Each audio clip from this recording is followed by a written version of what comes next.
पंचायत का मुख्यालय माना गया है मानधाता पंचायत भवन को।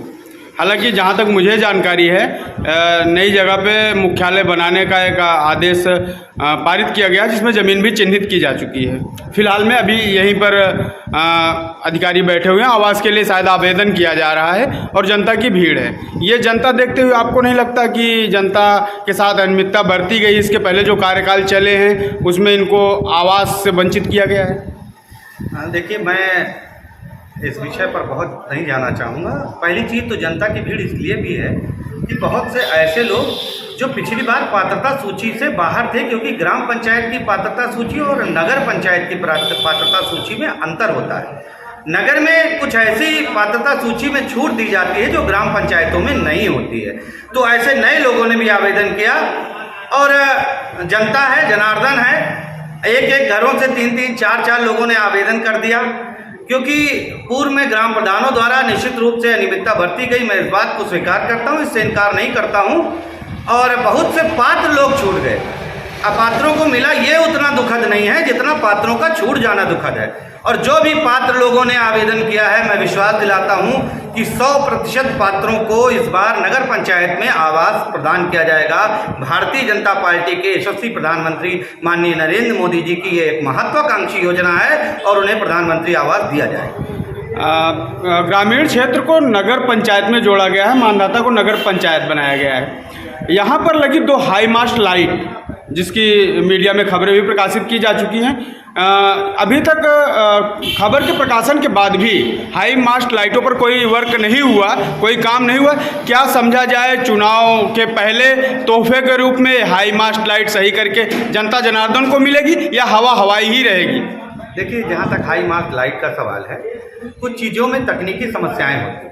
तकनीकी समस्याएं ये हैं कि जिसने इस हाई मास्ट को लगाया था उसके जो निविदा का कार्यकाल होता है, जहाँ तक उसे रिपेयर किया जाना होता है, वो समाप्त हो चुका था। मैंने इसके लिए पत्र लिखा है, पीडी को भी लिखा, सीडीओ साहब को भी लिखा और वो उस पर सजग भी हैं। और मैंने उन्हें आश्वस्त किया है, हमारी विधायक जी से भी वार्ता हुई है, इसका नया एस्टीमेट बनाया जा रहा है। नया एस्टीमेट जेई ने निरीक्षण कर लिया है और नई एस्टीमेट के तहत इसके मरम्मत का जो भी खर्च होगा वो विधायक निधि से प्रदान करके शीघ्र ही इसकी मरम्मत सुनिश्चित की जाएगी। क्षेत्र में आपके चुनाव लड़ने को लेकर चर्चा है कि नगर पंचायत में अध्यक्ष के पद पर आप भी चुनाव लड़ेंगे। इस पे आपका क्या मत है? क्या आप सच में चुनाव लड़ रहे हैं या अभी संशय है? देखिए, भारतीय जनता पार्टी का नेता और मंडल अध्यक्ष होने के नाते मैं अपने कार्यकर्ताओं के प्रति समर्पित हूँ और अपनी यहाँ की जनता के प्रति भी मेरा दायित्व बनता है, जो कि हमारी पार्टी सरकार में है, इसलिए हमारा दायित्व सर्वाधिक है। उस दायित्व को निभाने का पूरा प्रयास करता हूँ, जनता के बीच में जाता हूँ, उनकी समस्याएं सुनता हूँ। चुनाव लड़ना न लड़ना ये हमारे पार्टी के जो मुखिया हैं वो अगर मुझे इस योग्य समझेंगे तो भारतीय जनता पार्टी मुझे प्रत्याशी बनाएगी। अगर वो मुझे योग्य नहीं समझेंगे तो भारतीय जनता पार्टी से जो भी प्रत्याशी मैदान में आएगा उसका एक कार्यकर्ता होने के नाते मैं उसके समर्थन में अपने तन मन धन से पूरे मनोयोग से काम करूंगा। मानधाता विकास के अंतर्गत आने वाले कई गांवों की मीडिया लगातार खबरें चला रही है, भ्रष्टाचार से संबंधित खबरें हैं, शौचालय में अनियमितता है, सार्वजनिक शौचालय में अनियमितता है और मनरेगा कार्यों में भी काफ़ी मात्रा में अनियमितता पाई गई है। लाखों का भुगतान हो गया है लेकिन धरातल पर कोई कार्य नहीं हुआ है। इसके संबंध में आपकी पार्टी क्या करे? क्या मानधाता विकास खंड की जाँच होगी? अगर पात्र व्यक्ति छूट गए हैं और वो उसका आवेदन करते हैं और उसकी लिखित रूप से शिकायत हमारे पास प्रस्तुत करते हैं तो आपको आश्वस्त करता हूं कि 15 दिनों के भीतर दोषियों के विरुद्ध कार्रवाई होगी और इसकी निष्पक्ष जांच का आदेश माननीय जिलाधिकारी महोदय द्वारा किया जाएगा। हालांकि मीडिया की खबरों का भी हम लोगों ने संज्ञान लिया है और हमारे माननीय ग्राम विकास मंत्री हमारे श्रद्धेय केशव मौर्य जी तक ये बात गई हुई है और उनसे वार्ता के पश्चात ही मैं सुनिश्चित कर सकूंगा कि कार्रवाई कब तक हो सकेगी। तो एक सवाल और है मेरा आपसे। आप ये जो सराय नाहररा राजकीय पशु चिकित्सालय है, यहाँ पर विद्युत और पानी दोनों ही यहाँ से गुम है। ना तो यहाँ लाइट की कोई व्यवस्था है, ना ही कोई हैंड पाइप है। आवास भी जो डॉक्टर साहब के रहने के लिए बना है वो क्षतिग्रस्त है, वहाँ पर रहा नहीं जा सकता, बिल्कुल ख़राब है। तो उस राजकीय चिकित्सालय में विद्युत की व्यवस्था या जल की व्यवस्था के लिए क्या कोई ठोस कदम उठाया जा रहा है? ये जो चिकित्सक हैं उन्हें अपनी समस्याओं से विभाग के उच्चाधिकारियों को अवगत कराना चाहिए और यदि विभाग के उच्चाधिकारियों से यह बात माननीयों तक पहुँचे तो विश्वास दिलाता हूँ कि हमारे क्षेत्रीय विधायक बहुत सजग हैं, बहुत संजीदा हैं, बहुत अच्छे हैं और हम सबको विश्वास में लेकर चलने वाले लोग हैं। आपकी समस्या अगर वहाँ जनपद स्तर पर लंबित होगी तो मैं उसे देखूंगा और निश्चित रूप से उसके लिए प्रयास करूंगा।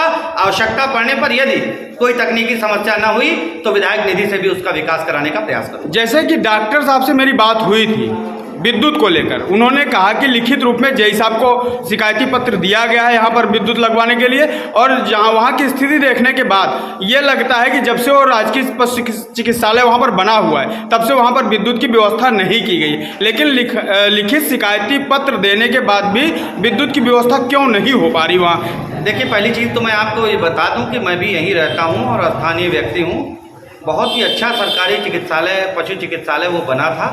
वो चूँकि एक निर्जन स्थान पर बना था और प्रारंभ में उसकी समुचित पूर्ववर्ती सरकारों ने देखभाल नहीं की, उसे जीर्ण शीर्ण कर दिया गया, खिड़कियां और दरवाजे तक उसके चोरी किए गए हैं और जिसकी कोई लिखित रिपोर्ट स्थानीय चिकित्सा अधिकारी द्वारा कभी नहीं दी गई। और वो जेई को कहने के स्थान पर अगर अपने उच्चाधिकारियों से ये मांग करें तो ज़्यादा बेहतर होगा। उनका सही फोरम ये है कि वो अपने उच्चाधिकारियों से को पत्र लिखें और वो पत्र डीएम साहब के निर्देश पर वापस बिजली विभाग को जाएगा और वहाँ पर विद्युत व्यवस्था सुनिश्चित हो सकेगी। तो मैं चिकित्सा अधिकारी महोदय को भी आप ये अवगत करा दें, यदि आपकी उनसे वार्ता होती हो, कि कृपया थ्रू प्रॉपर चैनल उसका आवेदन सुनिश्चित करें। धन्यवाद।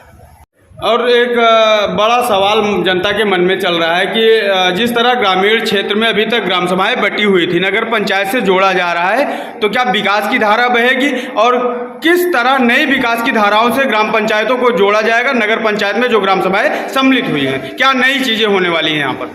देखिए, निश्चित रूप से जो भी खड़िंजे हैं, चक्रोड हैं, इंटरलॉकिंग कराने की व्यवस्था, नाली की व्यवस्था, कचड़े हटाने की व्यवस्था, सफाई की व्यवस्था, प्रत्येक वार्डों में सफाई कर्मियों की व्यवस्था, ये सब हम नगर पंचायतों में सुनिश्चित करेंगे। और अगर जनता ने भारतीय जनता पार्टी के प्रत्याशी को यहाँ से मौका दिया तो 5 साल में मानधाता बाजार की नगर पंचायत उत्तर प्रदेश की एक आदर्श नगर पंचायत होगी, यह आपसे वादा करता हूँ और यह विश्वास दिलाना चाहता हूँ। रही काम की बात, तो काम करके हम लोग मैदान में आएंगे। काम चुनाव से पहले ही आपको दिखाई पड़ने लगेगा कि नगर पंचायत बनने के बाद इस नगर पंचायत में कितनी तेजी से विकास की गंगा बह रही है। बहुत बहुत धन्यवाद। मैं विक्रांत सिंह नवीन, मंडल अध्यक्ष मानधाता, भारतीय जनता पार्टी, आप सबको बहुत बहुत धन्यवाद देता हूं, सभी मीडिया कर्मियों को और अपने नगर पंचायत में रहने वाले सभी जनता जनार्दन को नमन करता हूं, उन्हें प्रणाम करता हूं और ये निवेदन करता हूं कि भारतीय जनता पार्टी को नगर पंचायत में विकास करने का अवसर प्रदान करें।